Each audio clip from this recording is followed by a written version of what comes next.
Welcome to Stanford Legal, where we look at the cases, questions, conflicts, and legal stories that affect us all every day. I'm Pam Carlin, along with Joe Bankman. Hi, Joe. Hi, Pam. So today we're going to be talking about how California helps people with intellectual or developmental disabilities. And I'm sure everyone knows someone who falls into this category. My mother, for example, used to teach at a state-funded school for preschoolers with intellectual and developmental disabilities in Connecticut. So I got to spend a lot of time with little kids. But today we're going to be talking more about what happens as people grow up.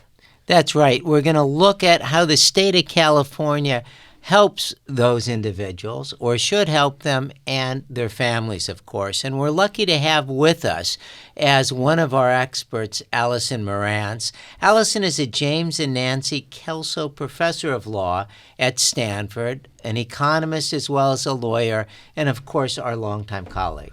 Yes, and we're also extremely lucky to have with us today Peter Vogel, who graduated from Stanford Law School this past spring and will be spending 2 years clerking for federal judges in North Carolina. And he worked with Allison on a really interesting project that we're going to be talking about today. That's right. Well, welcome, Allison and Peter.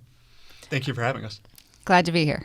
Allison, let's start with how you came to this topic, because you're an economist and a lawyer, and you started your professorial career looking at occupational health and safety, and now you've shifted focus a little bit. That's right. Yeah. I mean, I used to focus on issues related to how state and federal governments could help keep people safe, and the effectiveness of laws and regulations in the workplace. And then some time ago, I had a son, and when he was 3, he was diagnosed with autism. And as he aged, his issues became increasingly complex. So I spent a number of years as a parent advocate trying to get him the resources that he needed. And as part of that journey, I realized that really not many people were looking at the system that provides services and supports to people with intellectual and developmental disabilities, or IDD for short. He has autism, but people with IDD have, various other issues. They may have a genetic syndrome like Down syndrome, or they may have a traumatic brain injury or cerebral palsy. And so I became interested in applying my tools and training as an economist, as a policy analyst, to understanding better how this service delivery system works and how it could be improved at the federal and state levels. And Peter, how did you come to the topic? How did you get interested in this? Well, I always had a bit of an interest in what I think of as disability rights. I grew up with a pretty mild learning disability, but that still had me particularly in elementary school in what we call the special education system, supportive classrooms and all of that. But then the summer between my first and second year in law school, I interned at the Legal Aid Society in New York and worked on childhood disability cases, Social Security disability. And I found that work really meaningful and fascinating. And I had enjoyed having Allison for employment law in the spring of my 1L. So when I found out that she was going to get a project going on this, I wanted to be involved. So tell us a little bit, Allison, about the policy lab, the policy practicum that you and Peter worked on. Sure. So the impetus for the policy lab was a kind of scary time, you may recall, in which it wasn't clear whether federal funding, federal Medicaid funding, which constitutes a very substantial proportion of the funds that keep the system going, it wasn't clear whether those funds were going to continue to exist, at least at the same level that they'd been provided before. There was a real concern about Medicaid cuts. And so the idea was to try to understand the system better. In particular, how could we make the system more robust? So in the kind of doomsday scenario in which Medicaid funds were substantially cut, how could we help the state ensure that it would continue to provide the needed supports, which is a requirement under state law?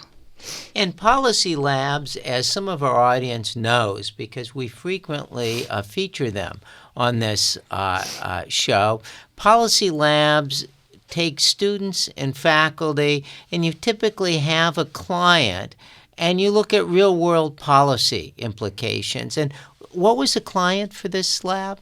So we actually had co-clients, Yeah. Which is unusual but fun. Our two clients were Disability Rights California, which is it's actually called the Protection and Advocacy Group, which is required under federal law by Medicaid.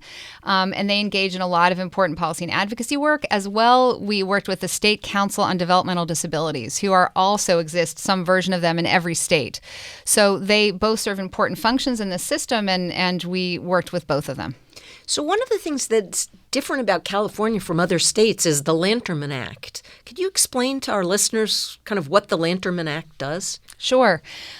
So the Lanterman Act, it is literally unique. There's nothing like it in any other state. And what it does is it provides an entitlement to individuals with IDD to live, in so many words, in their communities, to live in the community with the supports that they need to achieve and pursue the goals that we all pursue. So is it kind of like mainstreaming for life as opposed to mainstreaming in the classroom? Yes. I think that's right. And interestingly, California was really ahead of the curve because that principle did not become enshrined in federal law until several decades later with an important court case called the Olmstead decision. But in California, it's been around for about half a century. And I guess I should tell the listeners, Lanterman was a person. It's not a description Yes. of a particular kind of person. Lanterman was a Republican, and this was his real crusade. He is really the one that was most heavily involved with creating the regional center system.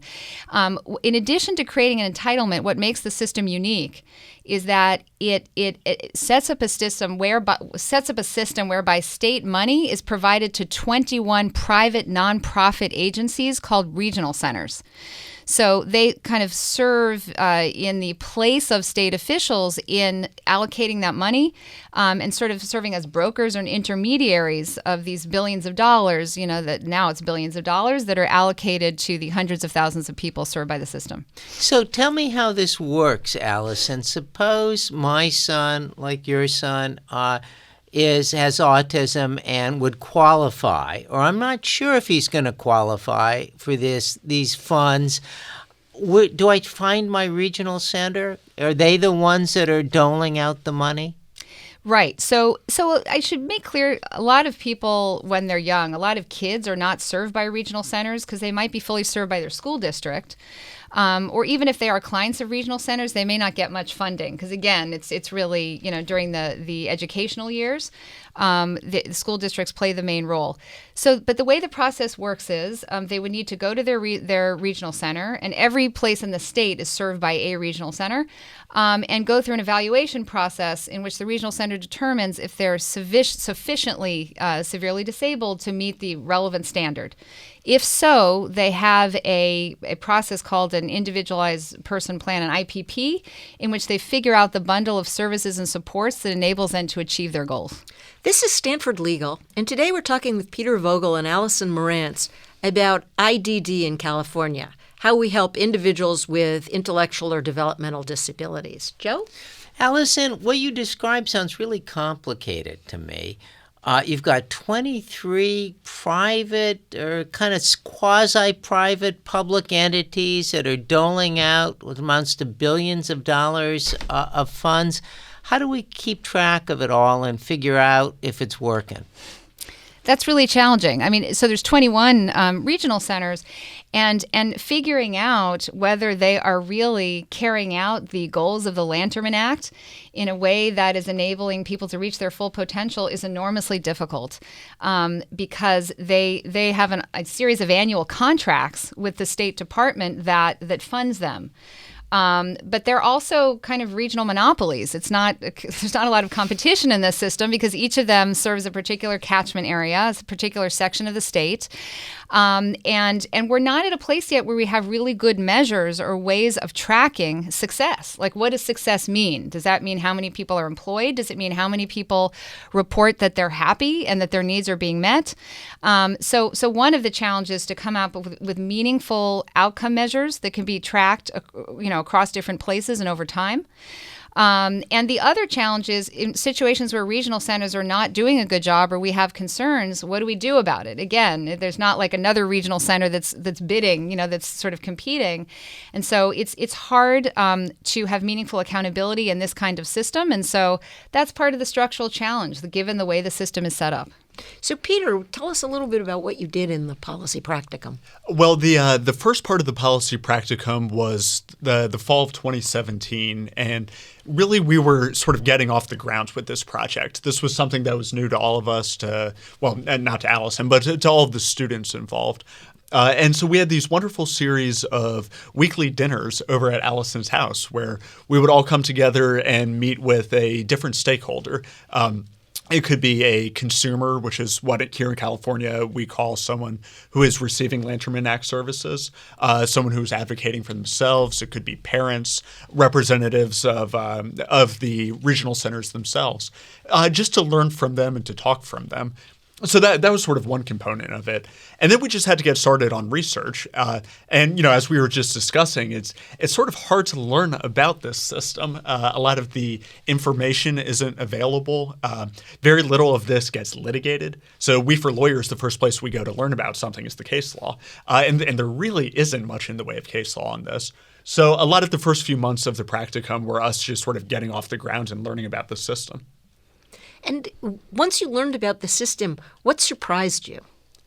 Well, this is getting back to that mindset we were in where it really seemed at any point that sort of the federal healthcare system could radically change. That seems to have sort of stabilized. But my impression coming in was that this is something that could be a crisis. And now it strikes me as a system that it of course could be improved, but it's working fairly well for a lot of Californians. There are 325,000 consumers receiving these supports.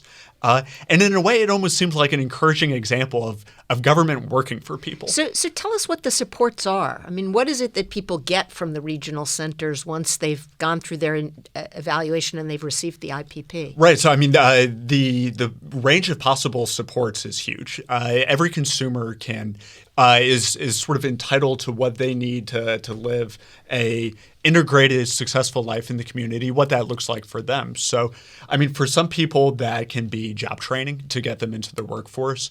And the others, it could be services for parents, respite care, where if you're dealing with a child who is I guess taxing would be a word to deal with on the daily basis.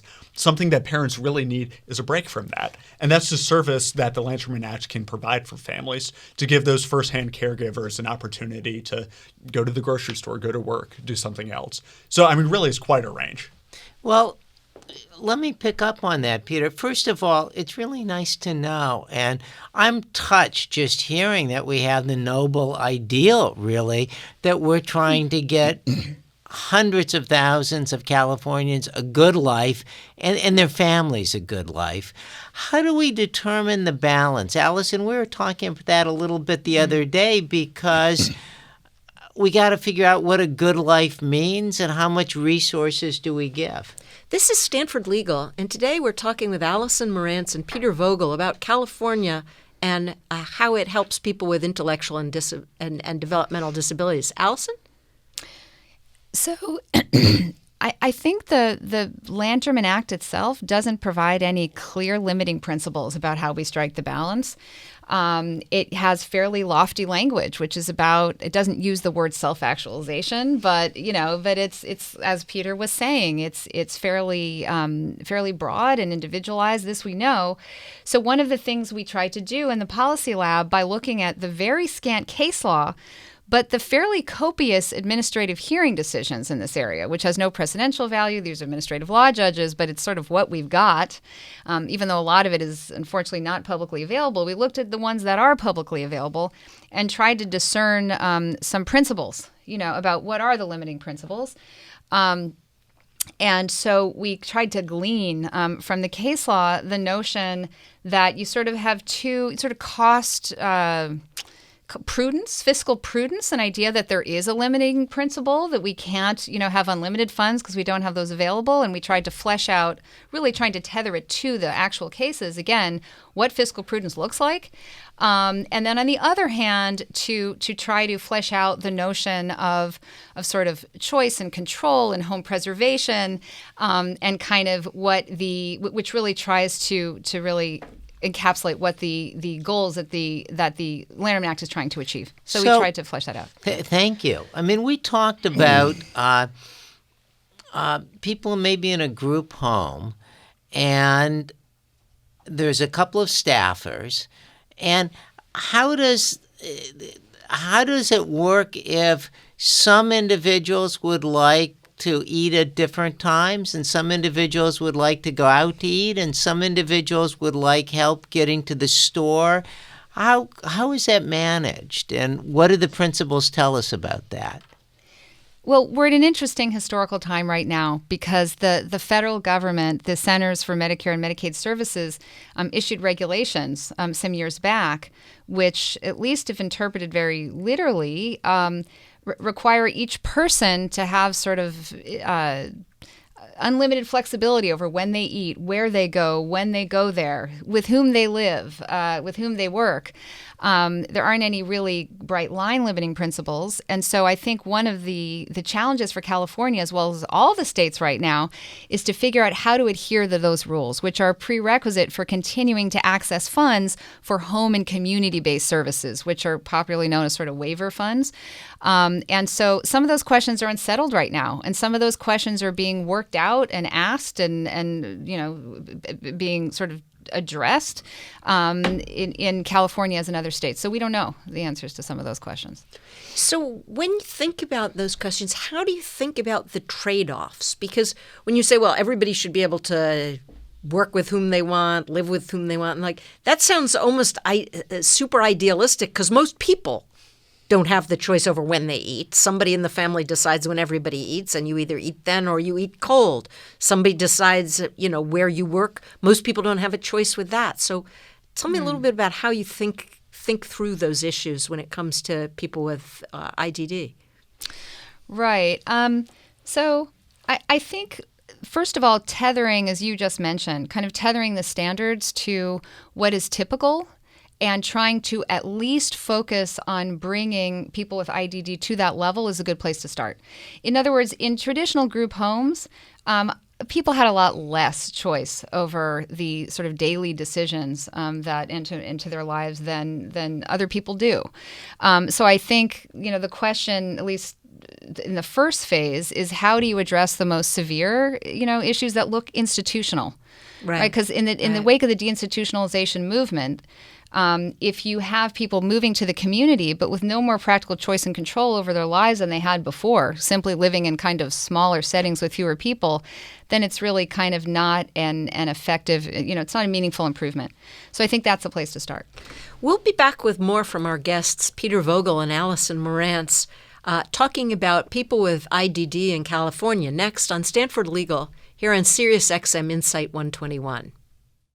Welcome back to Stanford Legal, where we look at the cases, questions, conflicts, and legal stories that affect us all every day. I'm Pam Carlin, along with Joe Bankman. Joe?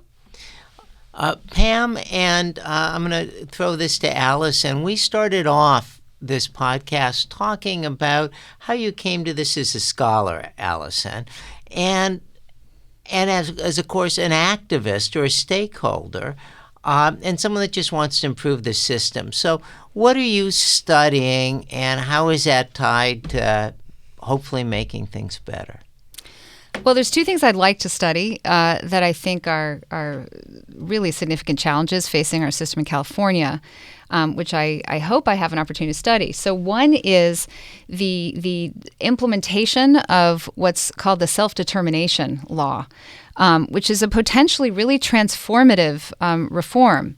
The self-determination idea is that individuals, consumers, should have control over their own budgets rather than having to rely on regional centers to be the sort of brokers and intermediaries. So, for example, if a regional center says, well, we have 3 vendored providers for the service that you would like. We have 3 supported living providers, or we have 3 providers of day services. You can say, well, that's interesting, but actually, I'd like to be a self-determined consumer, and I think my next door neighbor, who may not have training, but actually I have a better rapport with and knows me better, I would like my next door neighbor to provide some aspect, some piece of the services to which I'm entitled. So it empowers consumers to take the budget that they have been accorded under the traditional system and allocate those funds in the way that they see fit, in the way that works best for them. So I think the rollout of self-determination, which is just right now, we're just on the brink of it, this month, the first group has been chosen, will be tremendously important, and I'd like to be able to look at that.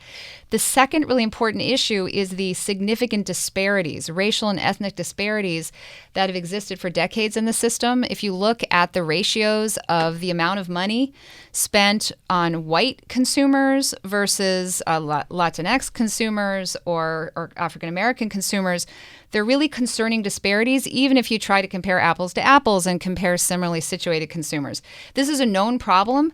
But we don't know how to solve it yet. The legislature has allocated to date about $33 million and counting. They're going to make another $11 million allocation this year to try various efforts, pilot programs, to remedy these disparities. And I think it's critically important to figure out which of these programs work and which of these programs don't work, so that we as a state can build on success and move towards a more equitable system in which we don't see those kinds of disparities. So one question that this raises is the question of the huge variety of disabilities that we're talking about, so that some people are in a position where they're easily able to make self-determination, they're sophisticated consumers in various ways, and other folks are really not sophisticated enough to make those decisions. Mm-hmm. How do we make sure that the ones who aren't sufficiently capable of making the decisions for themselves don't end up in situations where they make bad choices and end up being abused or not receiving the services that they want? Mm-hmm. I mean, how is the system designed to deal with such a broad range of folks? Yeah. So there's been a lot of innovative thinking around that issue, which of course is a significant concern. And a lot of advocates, not only in California, but in other states, have been pioneers in something called person-centered planning and supported decision-making. And so the intuition there is that people, most people, including people with IDD, are able to communicate in different ways. They may be able to communicate verbally. They may be able to communicate with assisted forms of communication, through body language, through their response to different kinds of stimuli. And so the focus is on understanding what are the felt needs, the felt experiences, desires, and goals of the people being served, putting that front and center. And so skilled practitioners of person-centered planning could give a much fuller answer than I could, but that's the intuition. And so there's many cases in which even people you might think they're not capable of making decisions for themselves, with the appropriate support, can do so in ways that are meaningful and empowering. Again, inspiring that we're doing this. And I know, Allison, on trying to find out if we're limiting disparities, that's the kind of thing that someone like you that's an empiricist could actually study, come up with some outcome measures and see what happens. Are you starting that process? Well, it's a little premature. I'm in the early stages, let's say, but and I'm just one of multiple people who is, scholars with similar kinds of training, who are capable of doing program evaluation and working with large amounts of data. Our hope is to make the case, to the state that we need to be doing rigorous independent evaluation, both of the rollout of the self-determination program, qualitative measures, quantitative measures, as well as some of these experimental pilots designed to remedy equality. So I hope that I'll be able to contribute to that now non-existent literature. This is Stanford Legal, and today we're talking with Peter Vogel and Allison Marantz about individuals with developmental or intellectual disabilities here in California and how the state is helping them. Peter, I want to turn to you because you really were a primary author of one of these terrific reports, which I've read, about financing.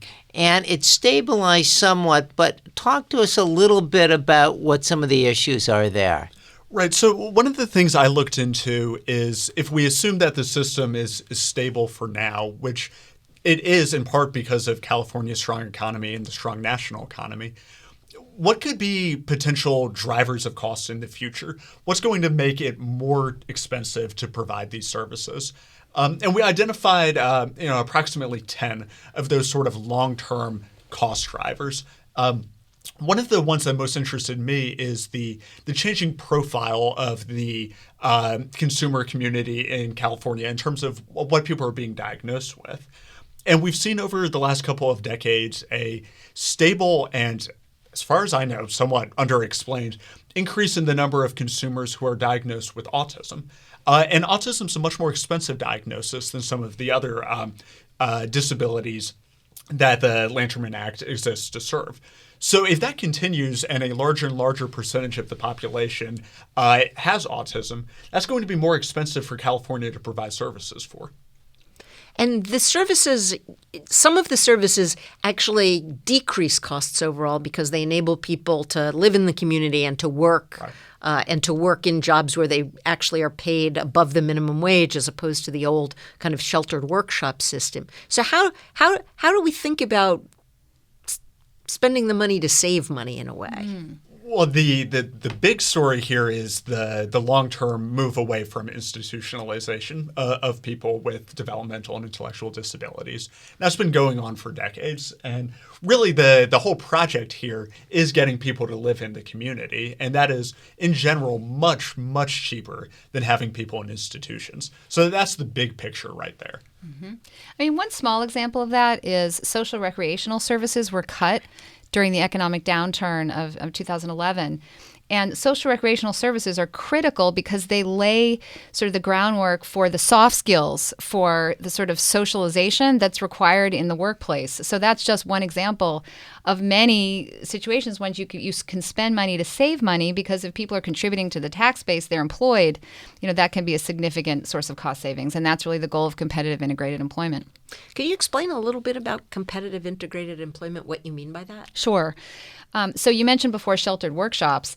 And in fact, people were paid lower than the minimum wage. So, they might be paid, a small fraction of the minimum wage. These were situations in which workers who were exclusively consisted of people with IDD would work, at relatively menial tasks, maybe assembly, connecting. Anyway, there were different kinds of work that they would do. And the only people without IDD with whom they interacted were people that were sort of facilitators that were there overseeing them, as opposed to competitive integrated employment, in which they can find ways to work in an inclusive job setting with other people with IDD, people without disabilities, and that's the goal. And it's both a federal and a state mandate that we're gradually trying to bring to fruition.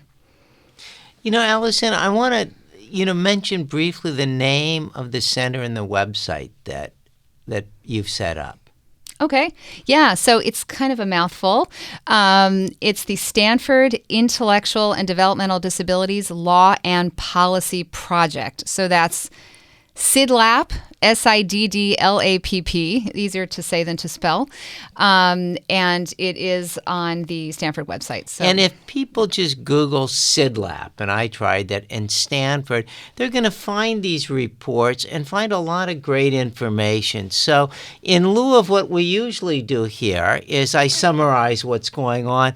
I think there's so much out there, and it's such a great website. I'm going to encourage anyone who's interested or who's touched, and that's going to be millions of Californians, by IDD, just to Google that and take a look at the website. So thank you, Peter, and thank you, Allison, for joining us. And thanks to our listeners for joining us on Stanford Legal here on Sirius XM Insight 121.